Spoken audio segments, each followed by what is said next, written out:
हर किसी के बहुत काम आने वाली मेरी ये 6 एकदम कमाल के किचन टिप्स आपकी बहुत सारी प्रॉब्लम्स को सॉल्व कर देगी। ये बेहतरीन टिप्स आपका बहुत सारा टाइम बचाएंगे और साथ ही एनर्जी भी। और तो और आप जब सारे पुराने तरीके छोड़कर ये नए तरीके के कुकिंग टिप्स आजमाएंगे, आप कहेंगे कि आपको ये टिप्स पहले क्यों नहीं पता थे। सच में ये इतने टाइम सेविंग और यूनिक है। तो आइए देखते हैं आज की ये टिप्स। दोस्तों, मेरी पहली टिप है दही जमाने को लेकर। गर्मियों में तो दही बहुत अच्छे से और बहुत कम टाइम में जम जाती है, पर सर्दी में काफी मुश्किल आती है आपको अगर दही जमानी हो तो। पर आज की ये टिप देखने के बाद आपको दही जमाने में कभी भी दिक्कत नहीं आएगी और बस 2 से 3 घंटे के अंदर दही जम के तैयार हो जाएगी। तो सबसे पहले हम दूध गर्म होने को रखेंगे। तो यहाँ पे मैंने कच्चा दूध लिया था फुल फैट और इसको हम उबाल लेते हैं। आप पहले से गर्म किया हुआ दूध भी ले सकते हैं। तो दूध में देखिए अब उबाल आ गया है, गैस की फ्लेम को बंद कर देंगे और दूध को हमें दही जमाने लायक ठंडा करना है। तो गर्मी के दिनों में तो ये हल्के गुनगुने में भी दही जम जाती है, बट अगर आप सर्दी के दिन में दही जमा रहे हैं तो आप इसको गुनगुना से हल्का गर्म रखें। तो यहाँ पे देखिए हमारा जो दूध है वो दही जमाने लायक ठंडा हो गया है। इसको आप उंगली डालकर चेक कर लीजिए। और दूध के साथ ही मैंने यहाँ पे जामन लिया है दही, करीब 1 से 2 बड़े चम्मच। अब इस गर्म दूध को हम उस बर्तन में रखेंगे जिसमें आप दही जमाना चाहते हैं और इसके ऊपर से हम जामन डालेंगे। तो थोड़ा थोड़ा करके आप जगह जगह पे जामन डाल लीजिए। उसके बाद इस गर्म दूध में से थोड़ा सा दूध लेकर कटोरी में डालकर मिक्स करें जिसमें हमने जामन रखा है। और इसे मिक्स करने के बाद दूध में डाल दें। अब इसे हमें जमाने के लिए रखना है, तो उसके लिए हम ले रहे हैं यहाँ पे कुकर। और कुकर में हमें डालना है गर्म पानी। पानी आप कुकर में इतना डालें जिससे कि जो भी आप बर्तन इसमें रख रहे हैं वो डूबे ना। तो कुकर में पानी डालने के बाद हम इसमें ये दूध वाला बर्तन दही जमाने के लिए इसके अंदर रख देंगे। तो इस बर्तन को कुकर में रखने के बाद इसका ढक्कन लगा दें ऊपर से और फिर कुकर का भी जो ढक्कन है वो भी लगा दें। इसमें सीटी लगाने की ज़रूरत नहीं है और आप इसको ऐसे ही किचन में किसी कोने में रख दें, किसी भी गर्म जगह पर। 2 से 3 घंटे के लिए इसको बिल्कुल भी हिलाएं ना। और आप 2 से 3 घंटे बाद इसको चेक करेंगे, आप पाएंगे कि दही जो है बहुत ही अच्छी गाढ़ी जमकर रेडी हो जाएगी। तो मैं आपको इसको 2 से 3 घंटे बाद दिखाती हूँ। तो देखिए हमने जो दही कुकर में जमने के लिए रखी थी 2 से 3 घंटे हो गए हैं। अब हम ढक्कन हटा के इसे चेक कर लेते हैं। तो ये जिस बर्तन में हमने रखा था वो हम कुकर से बाहर निकाल लेते हैं और मैं आपको इसे खोल कर दिखाती हूँ। देखिए दही जो है काफ़ी अच्छे से जमकर तैयार हो गई है, बहुत ही कम समय में, और बहुत ही बढ़िया हमारी दही जमकर तैयार हुई है। तो आपको भी अगर सर्दियों में दही जमाने में दिक्कत आती हो तो आप एक बार इस ट्रिक को ज़रूर आजमाइए। बहुत कम समय में और बहुत ही अच्छी दही आप जमा सकते हैं। और मैं आपको इसे काट कर दिखाती हूँ। देखिए कितनी गाढ़ी हमारी दही जमकर तैयार हुई है। तो इस तरह से कुकर में गर्म पानी रखकर दही जमाने से ये बहुत जल्दी काम करता है, ज़्यादा देर तक गर्म रहता है और इस कारण से ये जल्दी दही जम जाती है। तो आप भी इस ट्रिक से दही जरूर जमाइए। दोस्तों, मेरी अगली टिप है पालक को लेकर, कैसे हम पालक को स्टोर कर सकते हैं। तो मैं आपको इसके 2 तरीके बता रही हूँ। सर्दियों के टाइम पे हम बहुत सारी चीजें बनाते हैं पालक से। तो जब भी आप पालक खरीद कर लाएं तो इसको आप धोकर साफ कर ले और एक कपड़े से पोंछ लें ताकि इसका सारा पानी सूख जाए। तो पहले तरीके से स्टोर करने के लिए आप इसको इस तरह से किचन टॉवल में लपेट कर रख दे, जैसे मैं आपको दिखा रही हूँ। और इस तरह से आप पालक की पत्तियों को फ्रिज में रख सकते हैं 7 दिन तक, ये बिल्कुल ताजी बनी रहेगी। और जो दूसरा तरीका है पालक को स्टोर करने का, उसके लिए आप पालक को उबाल लीजिए। तो देखिए मैंने यहाँ पे पालक को उबाल लिया है। पालक को उबालने के बाद इसको आप तुरंत बर्फ वाले पानी में रखें ताकि इसका जो हरा कलर है ना वो बरकरार रहे और साथ ही इससे इसका कुकिंग प्रोसेस भी खत्म हो जाता है। तो आप पालक को उबालने के बाद हमेशा ऐसे ही इसको ठंडे पानी में रखें। 2-3 मिनट हम इसको ठंडे पानी में रखने के बाद ग्राइंडर जार में डाल देंगे और इसका पेस्ट बनाकर तैयार कर लेंगे।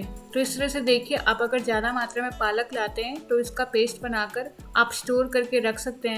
और कभी भी आपको पालक पनीर बनाना हो या पालक वाला पूरी पराठा बनाना हो तो आप फटाफट इससे बना सकते हैं। और आप इन दोनों तरीकों से पालक को 7 दिन तक फ्रिज में स्टोर करके रख सकते हैं। और जो मैंने आपको पहला तरीका बताया पालक स्टोर करने का, उस तरह से आप धनिया, मेथी, मूली के पत्ते, सारी हरी साग सब्जियों को स्टोर करके रख सकते हैं। तो ये टिप भी आपके बहुत काम आएगी। दोस्तों, मेरी अगली टिप है शकरकंदी को लेकर। शकरकंदी यानी स्वीट पोटैटो सर्दियों में खाना काफ़ी लाभदायक माना जाता है। शकरकंदी में आयरन, कॉपर, मैग्नीशियम और काफ़ी तरह के विटामिन पाए जाते हैं और ये हमारे इम्यून सिस्टम के लिए काफ़ी बढ़िया होता है। तो आज मैं आपको ये ताकत से भरपूर शकरकंदी को उबालने के 2 तरीके बता रही हूँ।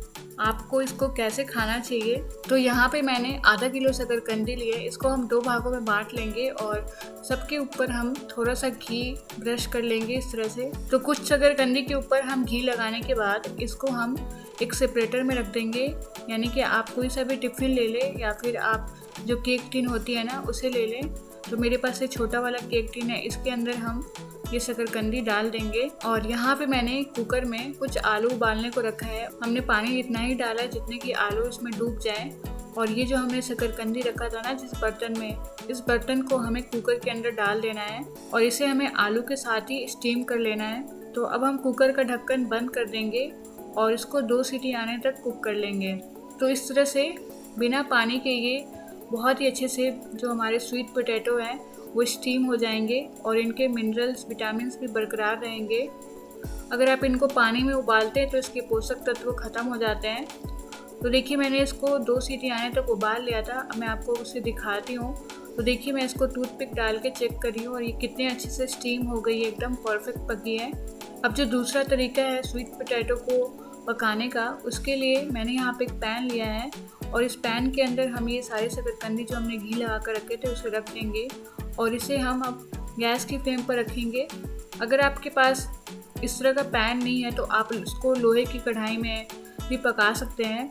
और अभी हमें गैस की फ्लेम को मीडियम रखकर इसको चारों तरफ से अच्छे से सिकने तक पका लेना है। तो जैसे जैसे ये एक तरफ से सिकता जाए इसको आपको टर्न करना है और इसको आपको ढककर पकाना है। बीच बीच में आप इसको चेक करते रहें और जैसे जैसे ये एक तरफ से सिकता जाता है आप इसको टर्न करते जाइए। तो बस 10 से 15 मिनट के अंदर ये सिक कर तैयार हो जाएगा। आप इसको भी टूथपिक डालकर चेक कर लीजिए। तो देखिए ये भी काफ़ी अच्छे से सिक गया है। तो इस विधि से आप स्वीट पोटैटो को बिना पानी के भी सेक कर तैयार कर सकते हैं और इसका स्वाद बहुत ही ज़्यादा मीठा और सौंधा सौंधा लगता है। तो देखिए दोस्तों, मेरे दोनों तरीके से आप बिना पानी के ही स्वीट पोटैटो को घर में पकाकर रेडी कर सकते हैं और इनका टेस्ट बहुत ही बढ़िया आएगा, एकदम नेचुरल। पानी में पकाने से इनका टेस्ट बिल्कुल ख़राब हो जाता है और इनके आपको कोई हेल्थ बेनिफिट्स भी नहीं मिलेंगे।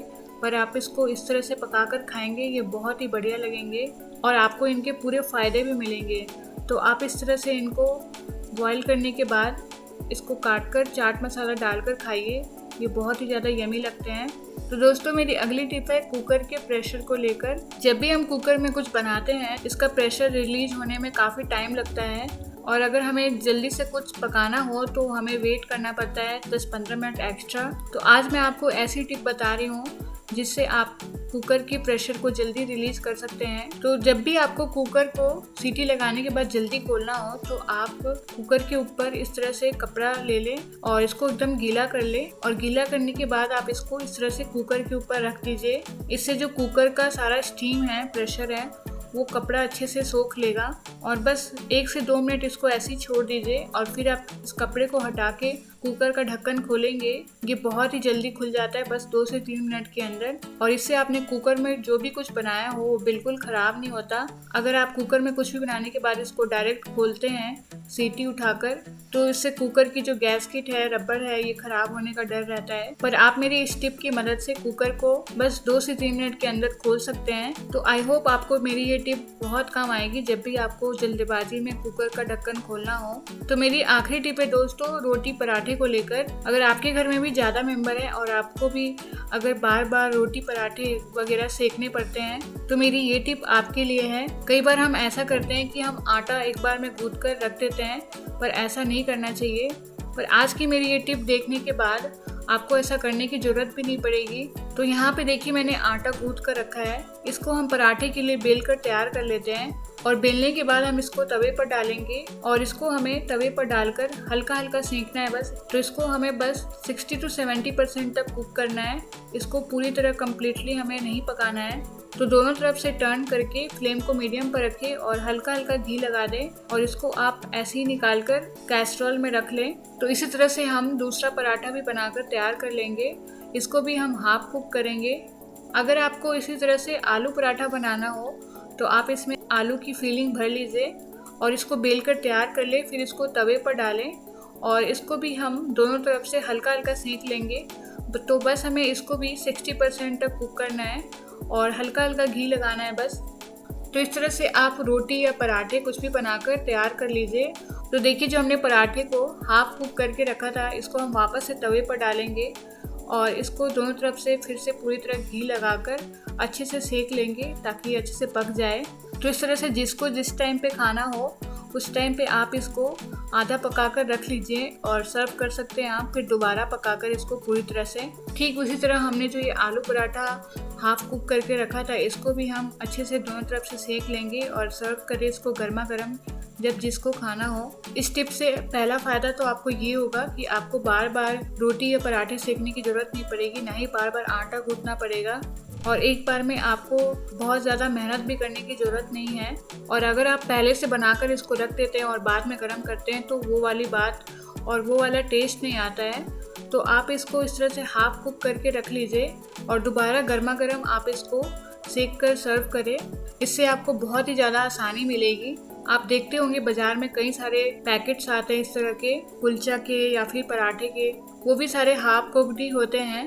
तो इस वाली टिप से आपका बहुत सारा टाइम भी बच जाएगा और सबकी एक साथ फरमाइशें भी पूरी हो जाएंगी। तो ये थे मेरे आज के बहुत ही कमाल के टिप्स। इनमें से कौन सी टिप्स आपके सबसे ज़्यादा काम आएंगे मुझे कमेंट्स में ज़रूर बताइएगा। साथ ही आप अपने कुछ टिप्स की सजेशन भी मुझे कमेंट्स में दे सकते हैं। तो दोस्तों मेरी ये टिप की वीडियो आपको अगर अच्छी लगी हो तो इसे लाइक शेयर ज़रूर कीजिएगा।